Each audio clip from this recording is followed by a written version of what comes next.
জুই Jeet stories চ্যানেলে আপনাদেরকে স্বাগত।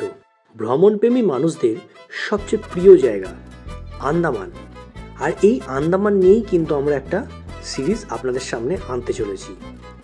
আজকে আমরা দেখাবো আন্দামানের প্রথম দিন আমরা কোথায় কিভাবে কাটিয়েছিলাম, কিভাবে ঘুরেছিলাম, কোথায় কোথায় গেছিলাম, সবটাই কিন্তু আজকের প্রথম ব্লগে আমরা তুলে ধরবো।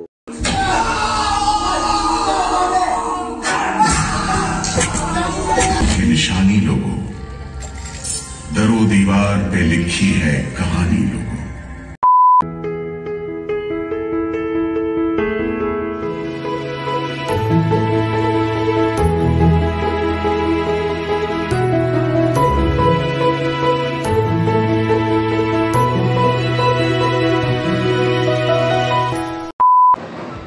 আপাতত জার্নি কিন্তু শুরু হয়ে গেছে, এখন অনেক কিছু বাকি রয়েছে। আপাতত আমরা কলকাতা এয়ারপোর্টে চেকিং হয়ে গেছে, মানে যেটা সবচেয়ে বড় ঝামেলার কাজ সেটা হয়ে গেছে।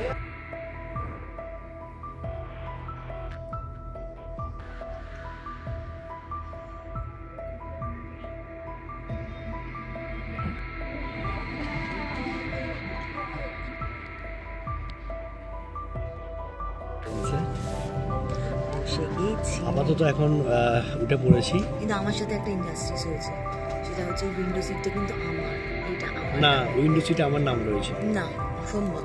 তো যাই হোক, 5:55 এখান থেকে হচ্ছে টাইম। বাকিটা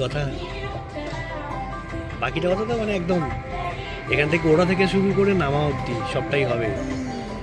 আর জাস্ট উইন্ডোটা একবার দেখিয়ে দিয়ে, এখন অন্ধকার, আর যখন এটা ছাড়বো তখন আশা করছি সূর্যোদয় হয়ে যাবে।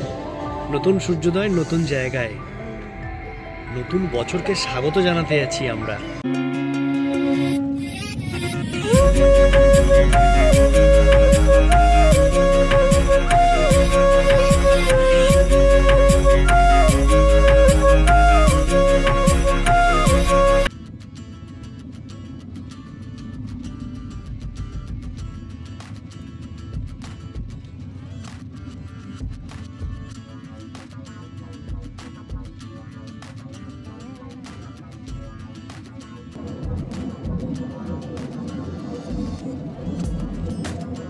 এই পুরো আন্দামান সিরিজটাতেই আমরা তুলে ধরবো আন্দামানে আমরা কোথায় কোথায় ছিলাম, টোটাল কতদিন ছিলাম, কোথায় কোথায় ঘুরে বেরিয়েছি, সবটাই কিন্তু এই আন্দামান সিরিজটায় আপনারা দেখতে পাবেন।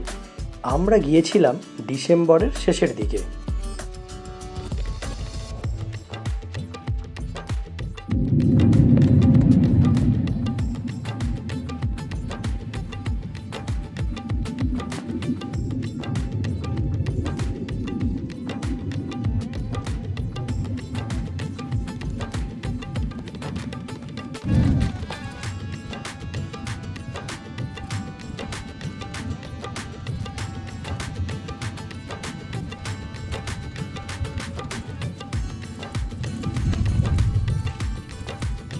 আপাতত নামছি, এরপর গন্তব্য তো অনেক শুরুই হবে, অনেক জায়গায় আছে।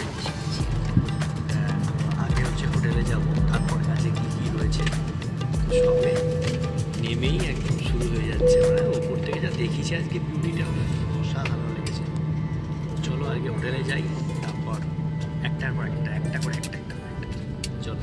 তো আপাতত এয়ারপোর্ট থেকে বেরিয়ে পড়েছি, এখন যাচ্ছি হোটেলে।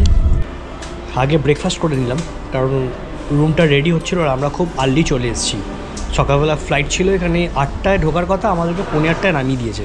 মানে 8:15 আমরা হোটেলে ঢুকে গেছি, 7:30 এয়ারপোর্টে। 15 মিনিট লাগলো এখানে আসতেই, 10 থেকে 15 মিনিট। তো আপাতত রুমে রয়েছি। তো একবার রুমটা তোমাদের দেখিয়ে দিয়ে জাস্ট। ম্যাডাম এখন এসি চালাতে ব্যস্ত। প্রচন্ড গরম, এত গরম কলকাতায় 12 ডিগ্রি, 13 ডিগ্রি, 14 ডিগ্রিতে কাঁপছি। তখন বললাম যে ফ্রিতে ঠান্ডাটা নাও, না ফ্রিতে ঠান্ডা নিলে হবে না, টাকা দিয়ে এখন এসি চালাচ্ছে। ওই যে এসি, প্রচন্ড গরম, আমি এখন না চাই। তো মোটামুটি এরকম একটা দুজনের খাট, একটা আলমারি এরকম জাস্ট আছে, একটা টয়লেট আছে। এটা দেখিয়ে দিই।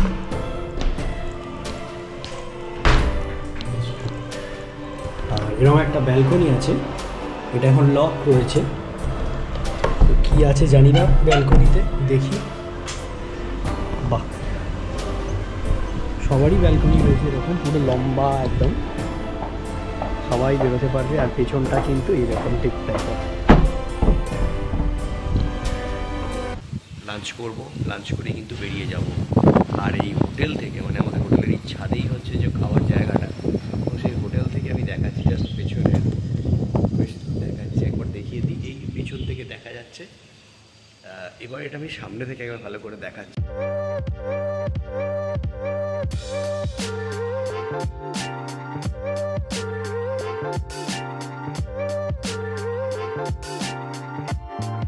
পোর্ট ব্লেয়ারে আমরা এমকে রেসিডেন্সিতে ছিলাম।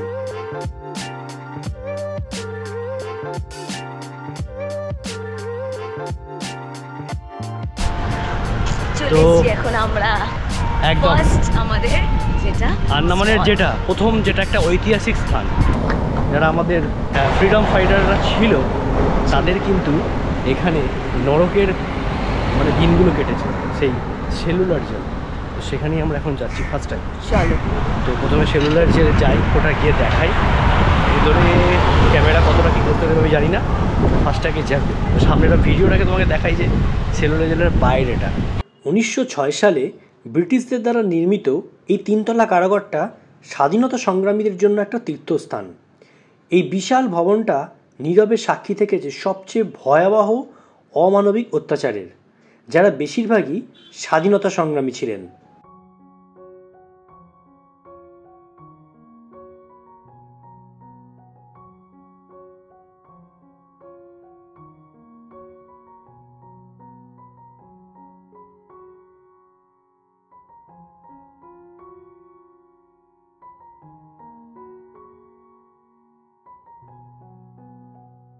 নর্মালি এরকম জায়গায় এসে একটু হাতে সময় নিয়ে আসা উচিত, বাট এখন এই মুহূর্তে যেহেতু খুব রাশ আছে তাই আমাদের 45 মিনিট সময় দিয়েছে, এবং আমরা যদি গাইডও নিই সেক্ষেত্রে 45 মিনিট দেখতে দেখতে চলে যাবে। এত বড় জায়গা, মনটা খুব ভারী হয়ে তো যাচ্ছে।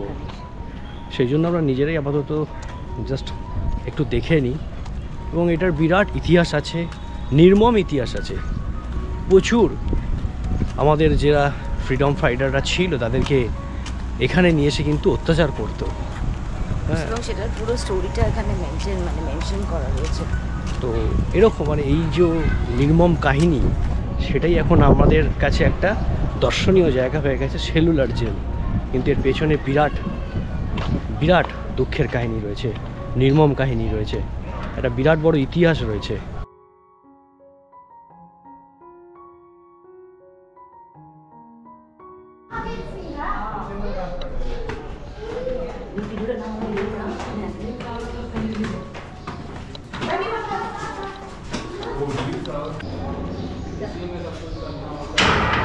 দেখতে পাচ্ছ এটার একটা বিশেষত্ব হচ্ছে গিয়ে দেখো, এটার সাইডেই দেখো তোমরা, মানে যাতে কেউ খুলতে না পারে তার জন্য হচ্ছে গেটের লক আর ওপেনটা এরকম ছিল।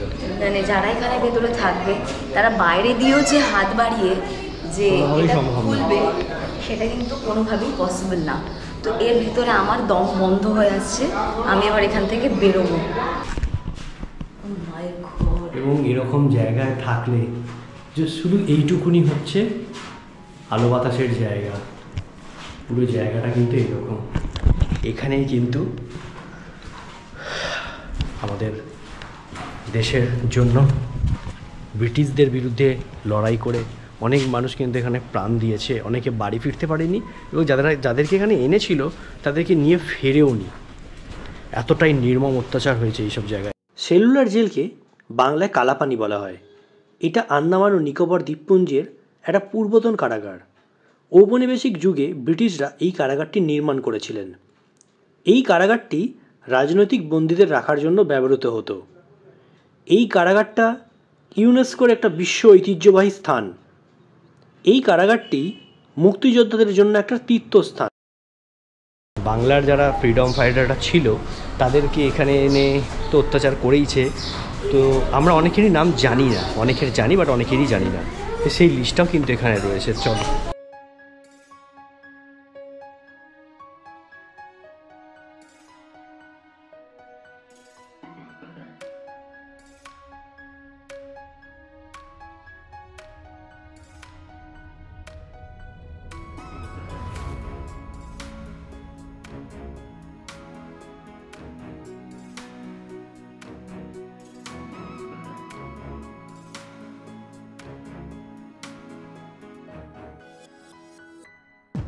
ব্রিটিশাররা কীভাবে ইন্ডিয়ানসদের দিয়ে জোর করে তোমার তেলের ঘানিতে মানে তেল পেশাতো, হাতটা ওপরে লক করে দিত, দেখো পাটা এখানে লক করে দিয়েছে, দিয়ে এই চাবুকের ঘা এইভাবে।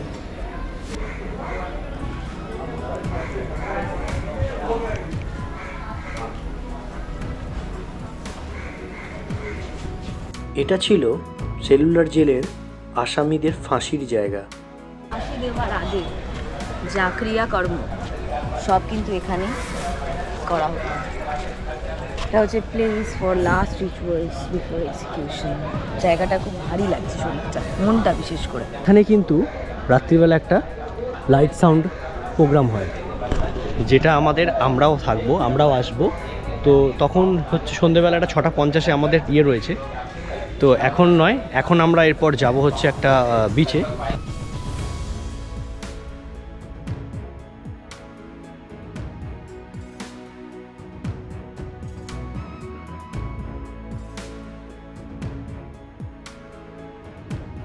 তো এখানে যা জেল রয়েছে, যা এক একটা কুঠুরির মতো, মানে ঘরের মতো, সেই বন্দীদের সব কিছু দেখতে গেলে কিন্তু গোটা একটা দিন চলে যাবে।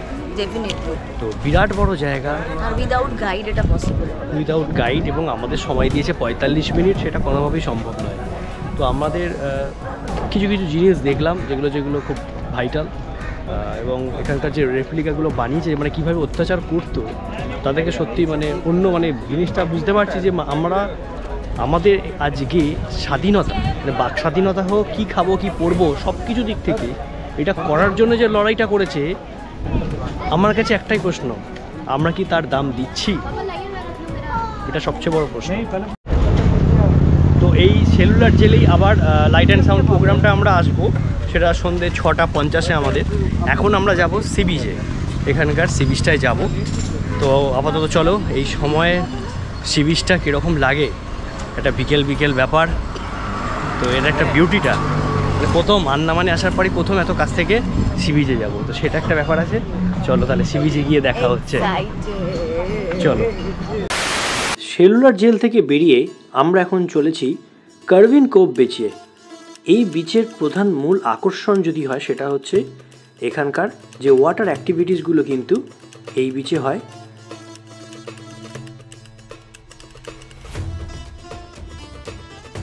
আমরা যে বিচটাতে এসেছি, বিচটার নাম হচ্ছে কি তোমার কার্ভিন কোভ বিচ। বেসিক্যালি এই বিচটাতে হচ্ছে কি তোমার যারা ওয়াটার অ্যাক্টিভিটিসগুলো করতে চাও, তো মানে এই ওয়াটার অ্যাক্টিভিটিসগুলো বলে দিই, মানে এটাতে তোমাকে জলে নামাবে না, একদম তুমি ড্রাই থাকবে, সেই রকমই ওয়াটার অ্যাক্টিভিটিস 4টে রয়েছে এখানে হয়। তো সেটার মধ্যে কাপল বোট যেটা, সেটাতে 7000 একটা বোটে, মানে দুজন আছে। আর একটা যেখানে প্যারাসেলিং আছে, ওটাতে তোমার 3000 পার 100 আছে। তো ওই দেখো বোটটা যাচ্ছে। আরেকটা আছে বোট, ওটাতে হচ্ছে গিয়ে 1000 করে নিচ্ছে পার হেড। সেটাতে ওইদিকে জাস্ট দুটো আইল্যান্ড আছে, ওই দুটো আইল্যান্ডে নিয়ে যাবে তোমাকে, আর সেখানে নিয়ে গিয়ে জাস্ট কিছু ছবি তোলার জন্য সময় দেবে। আর যেরকম জেটস্কি ফেটস্কি সেগুলো আছে, সেগুলো তো অ্যাজ ইউজুয়াল নর্মাল থাকে এখানে। তবে ওরা বললো যে এখানে একটু সস্তা হ্যাভলকের থেকে, হ্যাভলকটা একটু এক্সপেন্সিভ। তো দেখা যাক আমরা কি করি, আদৌ করি কি না। তো যাই হোক, এই ইনফরমেশনটা তোমাদের দিয়ে দিলাম। এখন আমরা এখানে আছি 5:45 অবধি, তারপর যাবো হচ্ছে কি লাইট অ্যান্ড সাউন্ড।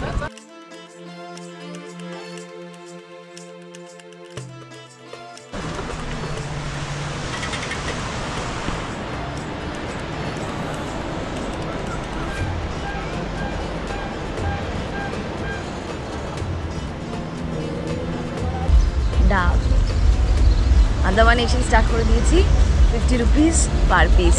এটা নর্মাল, কিছু করার নেই। আর ওর 50 রুপিসের জল আছে, আর আমারটাতে জলও আছে, সঙ্গে নারকেলও আছে, তাহলে কাঠটা সস্তা হবে।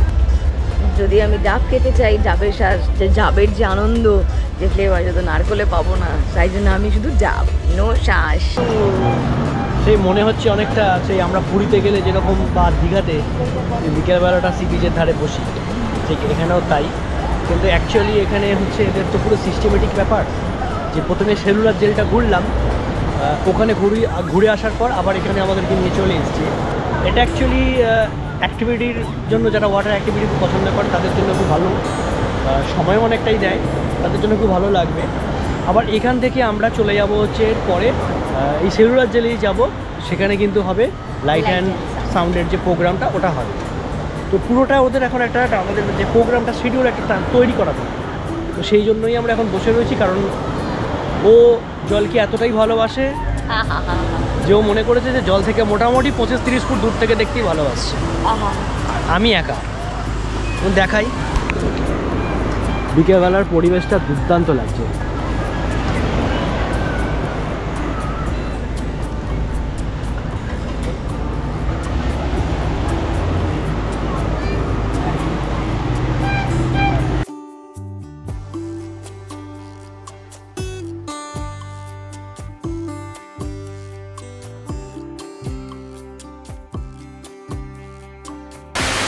সন্ধেবেলা আমরা আবার চলে আসলাম সেই লাইট অ্যান্ড সাউন্ড দেখতে।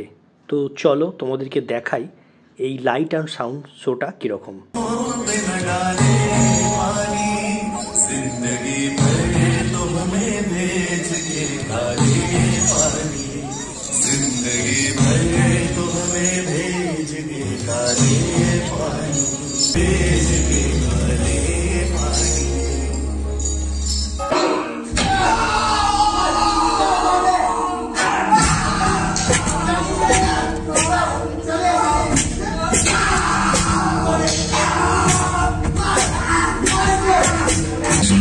निशानी लोगों, दरो दीवार पे लिखी है कहानी लोगों। कहां से शुरू करूं ये कहानी?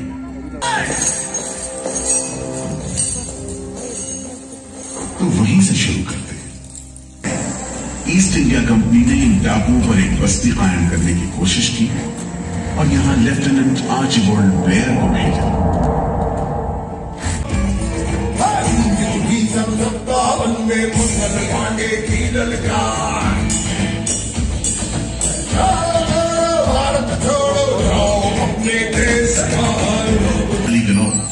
और मार खाते कैदियों की चीख पुकार से गूंजते कोठरियों का दम घुट माहौल कड़े से कड़े इंसान को तोड़ने के लिए काफी था। लेकिन इन कोठरियों में ऐसे बंदी किया है जिन्हें ये माहौल हताश करने की बजाय जुल्म का मुकाबला करने की प्रेरणा देता रहा। वीर विनायक दामोदर सावरकर, ये नाम ऐसे ही बंदियों में बड़े सम्मान के साथ लिया जाता है।